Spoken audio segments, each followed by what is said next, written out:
Happy hormone അല്ലെങ്കിൽ pleasure hormone നിങ്ങൾ കേട്ടിട്ടുണ്ടോ? അറിയാമല്ലേ?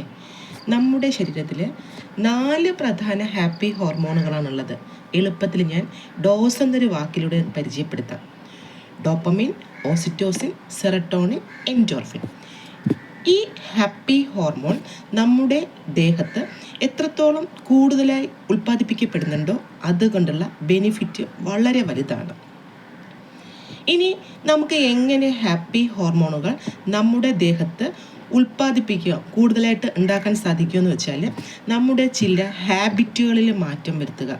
ചില കാര്യങ്ങൾ നമ്മൾ ചെയ്യുമ്പോൾ നമ്മൾ പോലും അറിയാതെ നമ്മളിലേക്ക് ഹാപ്പി ഹോർമോണുകൾ ധാരാളമായി ഉണ്ടാകും. ഉദാഹരണമായിട്ട് മെഡിറ്റേഷൻ, സൈലൻറ്റ് പ്രാക്ടീസ് ചെയ്യുക. അല്പനേരം എവിടെയെങ്കിലും ഒരിടത്ത് സമാധാനത്തോടു കൂടി ശാന്തമായിട്ട് നമ്മുടെ ബ്രീത്തിൽ ശ്രദ്ധിച്ചുകൊണ്ടിരിക്കുക.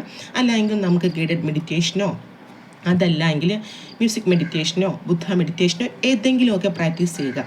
അങ്ങനെ സൈലൻറ്റ് പ്രാക്ടീസ് ചെയ്യുന്നതിലൂടെ കൂടുതൽ എക്സസൈസ്, ഈറ്റ് ഹെൽത്തി ഫുഡ്, നല്ല എനർജറ്റിക്കായിട്ടുള്ള ഹെൽത്തി ഫുഡ് ആസ്വദിച്ച് കഴിക്കുന്നതിലൂടെ, എക്സസൈസ് ചെയ്യുന്നതിലൂടെയൊക്കെ ഹാപ്പി ഹോർമോണുകൾ കൂട്ടാൻ പറ്റും. പിന്നെ നമ്മൾ പറയുന്ന വാക്കുകൾ എപ്പോഴും പോസിറ്റീവായിട്ടുള്ള വാക്കുകൾ സംസാരിക്കാൻ ശ്രമിക്കുക. സന്തോഷത്തോടു കൂടി ചിരിച്ചുകൊണ്ട് എല്ലാവരോടും ഇടപഴകാൻ ശ്രമിക്കുക. കുട്ടികളുമായിട്ട് നമ്മൾ ഇടപഴകാൻ ശ്രമിക്കുക. കുട്ടികൾക്കൊപ്പം ടൈം സ്പെൻഡ് ചെയ്യുക. മറ്റുള്ളവരെ അപ്രീസിയേഷൻ ചെയ്യാൻ വേണ്ടിയിട്ട് ഒരാളൊരു നല്ല പ്രവൃത്തി ചെയ്യുകയാണെങ്കിൽ കൊള്ളാം, നന്നായിട്ടുണ്ട്, keep it up, good, congrats, ഇങ്ങനെയുള്ള വാക്കുകൾ പറയുന്നതിലൂടെ, പിന്നെ ക്ഷമിക്കാൻ, ഫോർഗീവ്നെസ് പ്രാക്ടീസ് ചെയ്യുന്നതിലൂടെ, ഇങ്ങനെ നല്ല നല്ല കാര്യങ്ങളിലൂടെ ഹാപ്പി ഹോർമോൺസ് നമ്മൾ പോലും അറിയാതെ നമ്മുടെ ദേഹത്ത് കൂട്ടാൻ പറ്റും. നല്ലൊരു മ്യൂസിക് പ്ലേ ചെയ്തിട്ട് അത് കേട്ട് ആസ്വദിച്ചിരിക്കുക. ആ ഒരു ഹാപ്പി നമ്മൾ ഫീൽ ചെയ്യുക, അനുഭവിക്കുക. മ്യൂസിക് എന്ന് പറയാൻ പ്രത്യേകിച്ച് നിങ്ങൾ ശ്രദ്ധിക്കണം.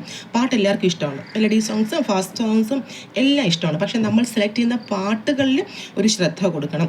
മൈൻഡ് സങ്കടപ്പെടുത്തുന്ന, വിഷാദത്തിലേക്ക് പോകുന്ന പാട്ടുകൾ ആസ്വദിക്കുമ്പോൾ നമ്മുടെ ബോഡിയിൽ ഉണ്ടാകുന്ന മാറ്റവും, സന്തോഷകരമായ എനർജറ്റിക് ആയിട്ടുള്ള പാട്ടുകൾ ആസ്വദിക്കുമ്പോൾ നമ്മുടെ മൈൻഡിൽ ഉണ്ടാകുന്ന മാറ്റവും വ്യത്യസ്തമാണ്. അതുകൊണ്ടാണ് പറഞ്ഞത്, എപ്പോഴും ഹെൽത്തി ആയിട്ട് നമ്മുടെ മൈൻഡിനെ സന്തോഷപ്പെടുത്തുന്ന പാട്ടുകളൊക്കെ നമ്മൾ ആസ്വദിക്കാൻ ശ്രമിക്കുക. ഇത്തരം കാര്യങ്ങൾ പ്രാക്ടീസ് ചെയ്യുമ്പോൾ നമുക്ക് ഒരു പോസിറ്റിവിറ്റി നമ്മുടെ ബോഡിയിലും നമ്മുടെ മനസ്സിലുണ്ടാകും. നിങ്ങളിതൊന്ന് പ്രാക്ടീസ് ചെയ്തോളൂ. Thank you.